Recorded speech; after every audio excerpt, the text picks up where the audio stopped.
पटेल नहीं होते तो जोधपुर रियासत पाकिस्तान में होती और हम वहां के निवासी कहलाते। हमारी स्थिति भी पीओके के नागरिकों जैसी बदहाल होती। बीजेपी के सरदार पटेल से जुड़े जयंती पर होने वाले मेगा कार्यक्रम को लेकर बीजेपी प्रदेश अध्यक्ष मदन राठौड़ ने ये बात कही। ये रिपोर्ट देखिए। 1947 का कालखंड, भारत को 15 अगस्त को आजादी का पर्व मनाना था, लेकिन इससे पहले ही सियासत का दौर शुरू हो गया और जोधपुर उससे अछूता नहीं रहा। पाकिस्तान के निर्माता मोहम्मद अली जिन्ना ने भारत को तोड़ने के लिए सियासी शतरंज पर कुटिल बिसात बिछा दी, भोपाल और जूनागढ़ को उकसा दिया और पाकिस्तान में जाने को आतुर हो उठे। इसी बीच संपर्क किया जोधपुर के महाराजा हनुमंत सिंह से। देश में पाकिस्तान से सटी जिस रियासत की सर्वाधिक सीमा थी वो था जोधपुर, सामरिक नजरिए से बेहद अहम। महाराजा से भोपाल नवाब के जरिए जिन्ना ने संपर्क साधा और पाकिस्तान में शामिल होने की पेशकश कर दी। कहा जाता है कि जिन्ना ने जोधपुर महाराजा की हर शर्त को मानने की हाँ कर दी।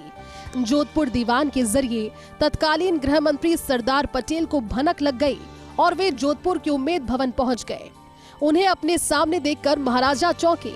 इतिहासकार कहते हैं कि इससे पहले सचिव मेनन के सामने महाराजा ने पिस्तौल तान दी थी। पटेल ने हनुमंत सिंह से पाकिस्तान के साथ जाने को मना किया, पाकिस्तान की कुटिल चालों से अवगत करवाया। कूटनीतिक प्रेशर के आगे आखिरकार महाराजा माने और आजादी मिलने से ठीक 4 दिन पहले 11 अगस्त 1947 को हनुमंत सिंह ने इंस्ट्रूमेंट ऑफ एक्सेशन पर हस्ताक्षर कर दिए। इतिहास में इस घटना का उल्लेख और इसे ताजा कर दिया बीजेपी प्रदेश अध्यक्ष मदन राठौड़ ने। सरदार पटेल की 150वीं जयंती पर होने वाले कार्यक्रमों के सिलसिले में मदन राठौड़ ने कहा कि सरदार पटेल नहीं होते तो जोधपुर रियासत पाकिस्तान में चली जाती और हम वहां के निवासी होते। पीओके के लोग जिस तरह दुर्दिन देख रहे वैसे दिन देखने पड़ जाते।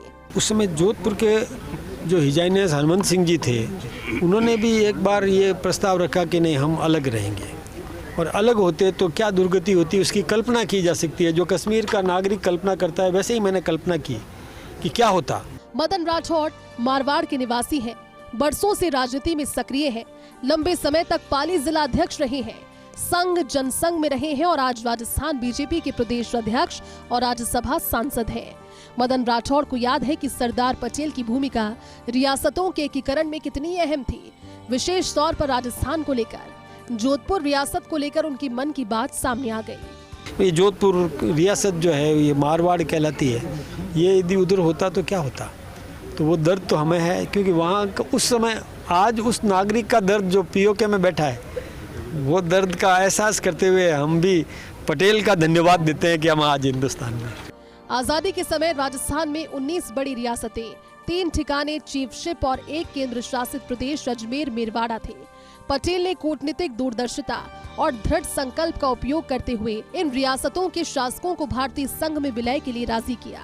कुछ रियासतें जैसे जोधपुर पाकिस्तान में शामिल होने या स्वतंत्र रहने की कोशिश कर रही थी, लेकिन पटेल ने प्रभावी ढंग से बातचीत करके उन्हें भारत में विलय के लिए मना लिया। चरणबद्ध राजस्थान का एकीकरण 7 चरणों में 18 मार्च 1948 से शुरू होकर 1 नवंबर 1956 को पूरा हुआ, जिसमें कुल 8 वर्ष 7 माह 14 दिन लगे। 30 मार्च 1949 को पटेल ने बृहद राजस्थान का विधिवत उद्घाटन किया, जिसमें जयपुर, जोधपुर, बीकानेर और जैसलमेर जैसी बड़ी रियासतें शामिल हुई। इस दिन को राजस्थान दिवस के रूप में मनाया जाता है। उन्होंने विलय पत्र के माध्यम से शासकों को कुछ अधिकार और प्रिवी पर्स जैसे प्रोत्साहन देकर विलय को आसान बनाया था। आज के राजस्थान की तस्वीर को बनाने में सरदार पटेल का योगदान अहम था, इसीलिए वो लौह पुरुष कहलाए। अंग्रेजों की गुलामी के बाद जब भारत को आज़ादी मिली, तब पूरा भारत अलग अलग रियासतों में बटा हुआ था। हमारे प्रदेश राजस्थान की भी कमोबेश यही स्थिति थी। ऐसे में तत्कालीन पाकिस्तान के शासन प्रमुख जिन्ना ने प्रस्ताव भेजा जोधपुर रियासत के प्रमुख हनुमंत सिंह को।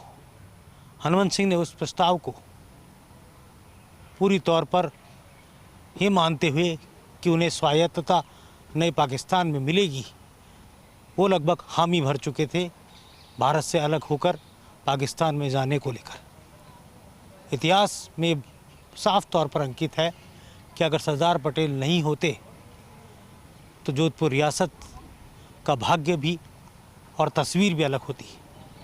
यही दर्द आज मदन राठौड़ की ज़ुबान पर आया और उन्होंने कहा कि अगर ऐसा हो चुका होता तो आज वो खुद इस देश के नागरिक नहीं होते और उसी हालात से गुजरते जिस तरह से पाकिस्तान अधिकृत कश्मीर के नागरिक गुजर रहे हैं।